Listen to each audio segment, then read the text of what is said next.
देखो भाई, RRB NTPC में पूछे हुए इस क्वेश्चन को भी हम लोग सॉल्व करेंगे और इससे रिलेटेड एग्जाम में और क्या पूछा जा सकता है वो कॉन्सेप्ट भी आप लोग को बताएंगे। देखो क्या कहा जा रहा है कि एक वर्गाकार मैदान का क्षेत्रफल 10,000 मीटर स्क्वायर है।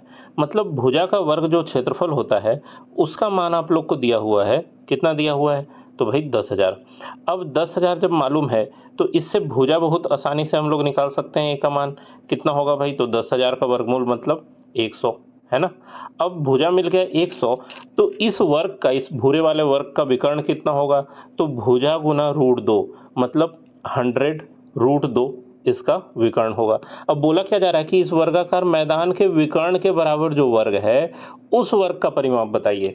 तो विकर्ण की लंबाई जब मिल गई तो इस विकर्ण पर अगर कोई वर्ग बनाए इस विकर्ण को भुजा मान के, तो परिमाप इसका 4 गुना होगा मतलब 400 √2, जो कि कोई मुश्किल बात नहीं है। लेकिन और क्या पूछा जा सकता है कि इस विकर्ण पर बने वर्ग का परिमाप के अलावे क्षेत्रफल भी बताइए। तो क्षेत्रफल के लिए कॉन्सेप्ट याद रखना कि मूल वर्ग के क्षेत्रफल का दुगना होता है। ठीक है, मतलब 10,000 अगर है मूल वर्ग का क्षेत्रफल, तो विकर्ण पर बने वर्ग का क्षेत्रफल उसका डबल होगा, मतलब सीधे 20,000 वर्ग मीटर स्क्वायर होगा।